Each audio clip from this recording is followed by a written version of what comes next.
دوستو آداب۔ YouTube channel خبروں کا سفر کی ٹیم اپنے پہلے ایپیسوڈ کے لیے آپ پہنچی ہے سرزمین نصیر آباد۔ دوستو، نصیر آباد ایک تاریخی اور مہذب سرزمین ہے جس کے ذرے ذرے پر تہذیب اور تمدن کے ساتھ ساتھ اسلامی ثقافت کے آثار ثبت نظر آتے ہیں۔ یہاں ہر دور میں شاعر اور علماء کے ایسے تابناک ستارے روشن ہوئے ہیں جن کی ضیاء پاشی سے آج بھی دنیا کسب نور کر رہی ہے۔ تو میں اسی سرزمین سے آپ کو ایک ایسے ہر دل عزیز شخصیت کے بارے میں آج بتاؤں گا جو پچھلے 100 سالوں سے اپنی شاعری اور بہترین آواز کی بنا پر نصیر آباد کی پہچان بنے ہیں۔ میں بات کر رہا ہوں بزرگ شاعر جناب قاسم شبیر صاحب مرحوم نصیر آبادی کی، جو علم و فن کی قدرتی میراث لے کر قصبے کے ایک با اثر خانوادہ غیرت علی صاحب مرحوم میں 1922 میں پیدا ہوئے تھے۔ آپ کو شاعری وراثت میں ملی تھی، جس کے چلتے قاسم شبیر صاحب نے 13 سال کی عمر میں ہی شعر کہنا شروع کر دیا تھا۔ ان کی شاعری کا سلسلہ 2003 میں ان کے انتقال تک بدستور چلتا رہا۔ قاسم شبیر صاحب کی شاعری میں فکری اور فنی سرمایہ بہت ہی شدت سے پایا جاتا تھا۔ انہوں نے اپنے زمانے کے ہم عصر شاعروں فراق گورکھپوری، خمار بارہ بنکوی کی موجودگی میں اپنے کلام اور آواز سے کئی بار مشاعروں میں لوگوں کے دلوں میں ایسا نقش بٹھا دیا تھا جو آج بھی لوگ یاد کرتے ہیں۔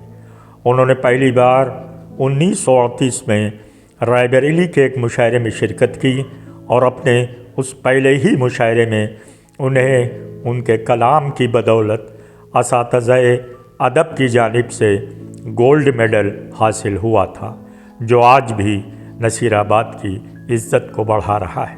ان کے درجنوں واقعات بزرگ شاعروں کے درمیان آج بھی ہونے والے پروگراموں میں اکثر یاد کیے جاتے ہیں۔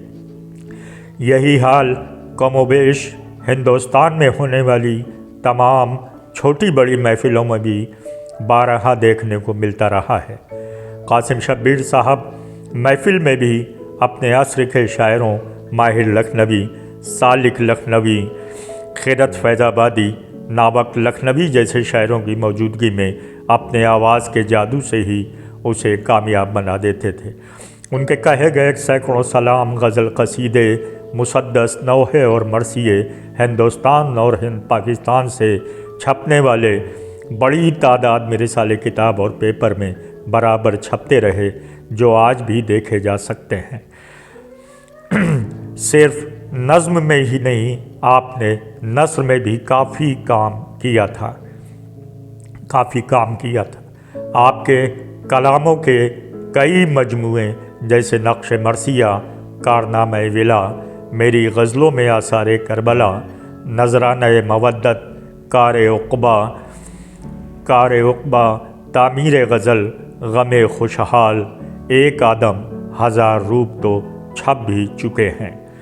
یہ قاسم شبیر صاحب کی معیاری اور پختہ شاعری کا ہی نتیجہ تھا کہ اتر پردیش اردو اکیڈمی سے مرتے وقت تک انہیں 500 روپے ماہوار وظیفہ برابر ملتا رہا۔ آپ شاعری کی دنیا میں ایک بلند مقام رکھنے کے علاوہ سرکاری اسکول میں ٹیچر بھی تھے۔ آپ نے اپنی 70 سال کی شاعری میں ہزاروں کی تعداد میں شعر کہے تھے، جس میں کافی کچھ ضائع ہو جانے کے بعد بھی کافی کچھ کتابوں کی وجہ سے محفوظ ہے۔ ان کو ملے کئی سرکاری اعزاز کے ساتھ ساتھ ہندوستان کی کئی بڑی انجمنوں اور تنظیموں کے ایوارڈ بھی حاصل ہوئے تھے، جو آج بھی قاسم شبیر صاحب کے گھر کے دیوان خانے کی زینت بنے ہوئے ہیں۔ تو آج بس اتنا ہی، ملتے ہیں اپنے دوسرے ایپیسوڈ میں اسی